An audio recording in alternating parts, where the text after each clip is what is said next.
Hello and welcome to AD4TVRadio Weekly Review, coming to you from Abuja, Nigeria's capital city. I am Joy Asoyen.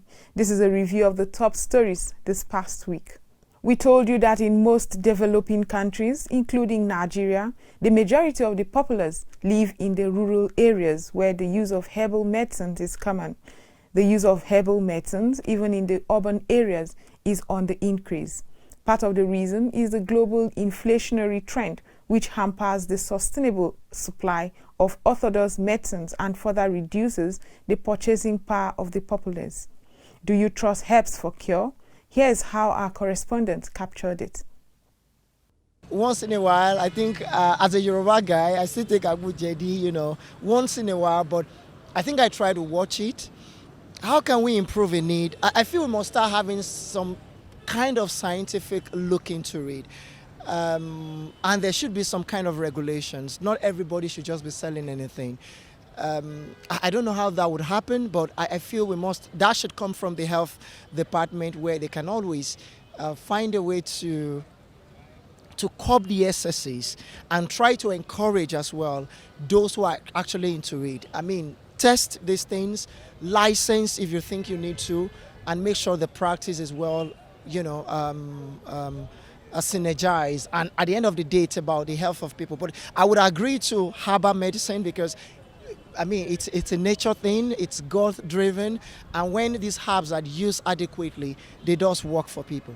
The fact is that it works, to a large extent it works. But the problem I have with herbal drugs is that you can't really guarantee its production. And sometimes the mixtures, the constituents used in making such things, they are not standardized in terms of their measurements and some other parameters. So some of those things have side effects on the long run.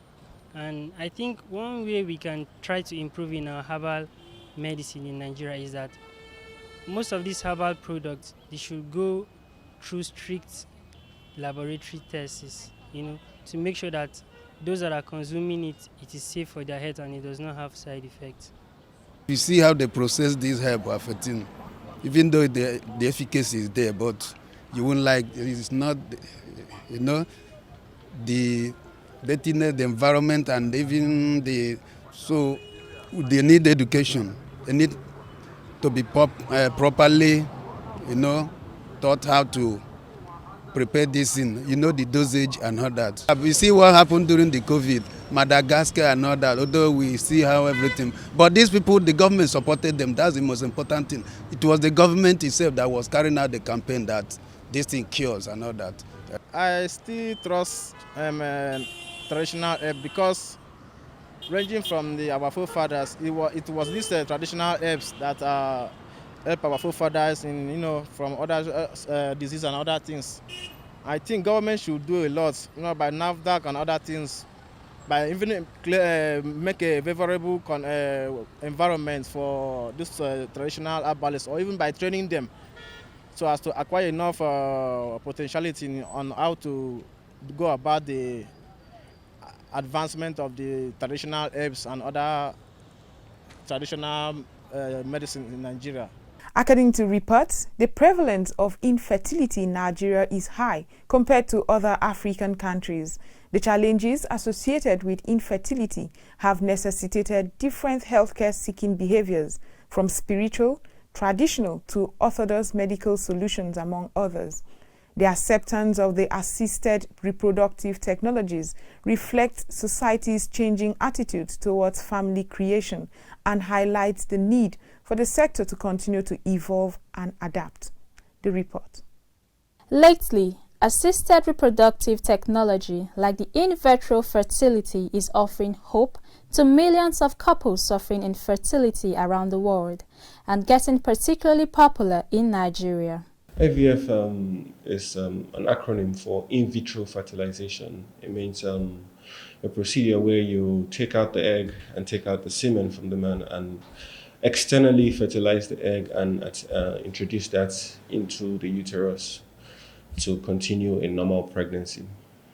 Although ethnical, social and legal debate surrounds the trend in some religious circles, Many nations have enacted legislation that define the parameters for accepting the practice.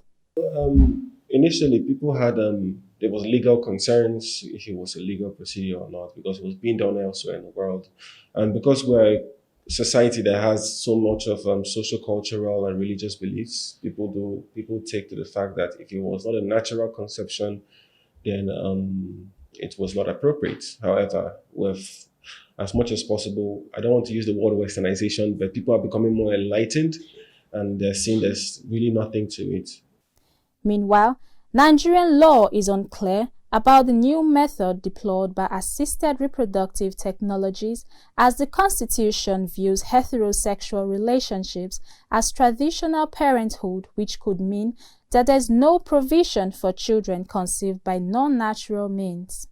Many people continue to undergo in vitro fertilization as success rates continue to improve, with the average birth rate for women of all ages using their own eggs reaching 22%. However, the high cost has not made it a solution for everyone.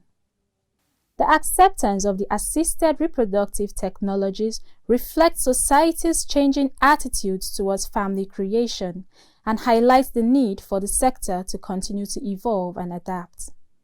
So if you have the money to go for IVF, please go for IVF, because I would never like to see any woman not to have children.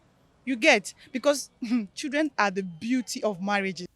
Every child has a right to education, and yet, worldwide, about 1 in 5 school-age children is not in school at all.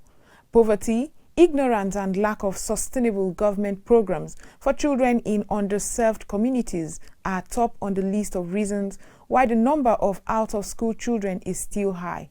We are now used to the sight of children playing around when their counterparts are in school. The report. Well, the government of the day just need to do one simple thing by creating an avenue where those children will be privileged, to have access to free education. To identify with the children that are on streets, then pick them up, then groom them, then whatever assistance they intend giving to them, they can give it to them. With children from the poorest households almost 5 times more likely to be out of primary school than those from the richest. The government could give them scholarship, which they have been doing when the government was good in the country. Many people benefited from the government scholarship. But these days, they are trying. Try to find a way of setting a standard to make sure that these intelligence students are detected, so that at the end, the government takes the responsibility. Because if they are tomorrow better Nigerians, it's for the government to identify what they have done within a given state. Children with disabilities and from ethnic minorities are also more likely to be left behind. They can help them by setting up a factory, training them, let them learn a trade. It's not all of us must not go to school to get the paper certificate. It's unfortunate that the only thing we rely on in this country is the paper certificate. We take a break now. When we return, filial loyalty, sons and daughters in care for parents. Stay with us. We'll be back shortly.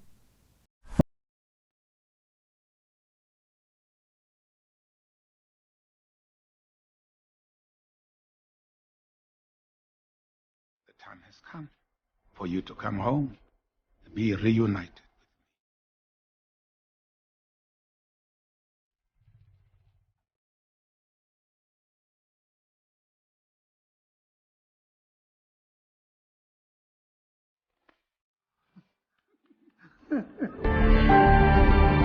Evacuate the city. Engage all defenses. Get this man a shield.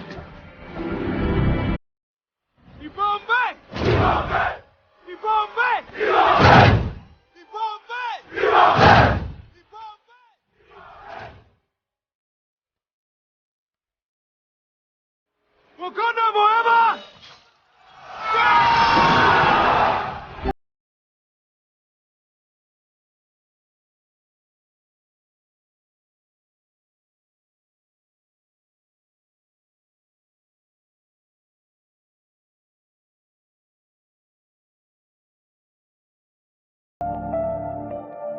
Death is not the end.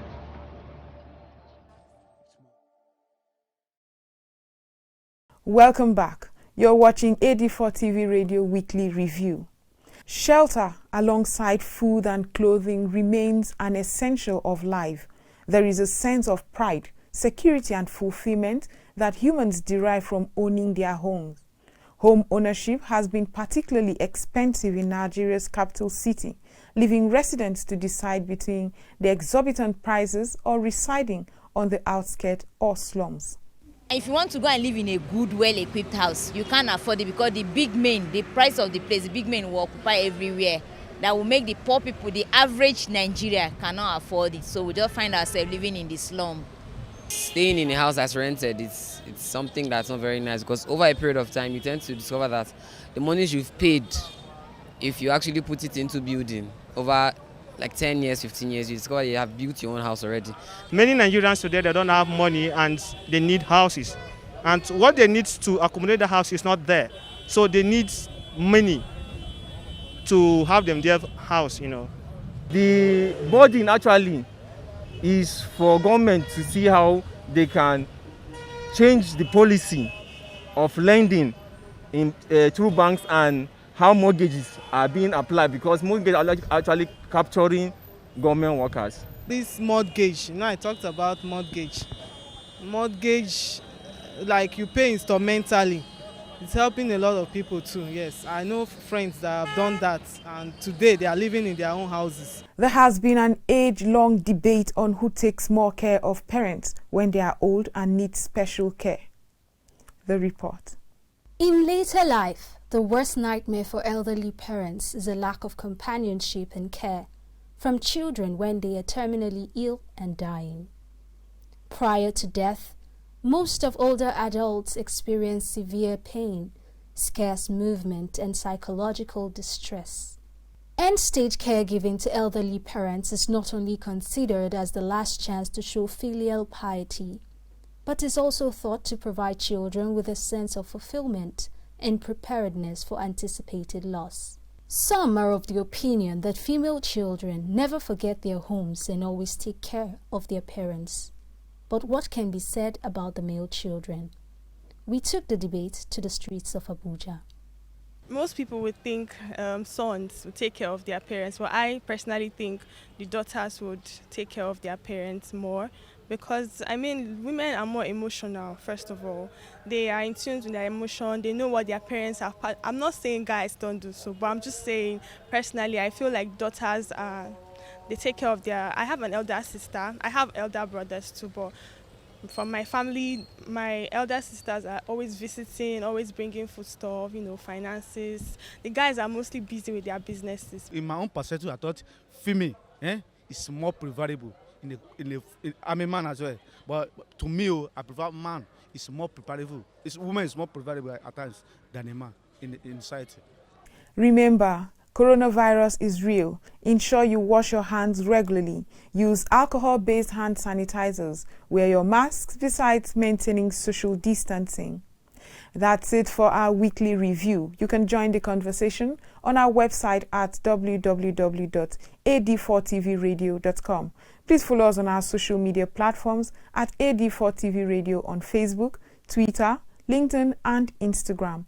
Please subscribe to our YouTube channel at AD4TVRadio as well. Many thanks for watching. I am Joy Asoyin.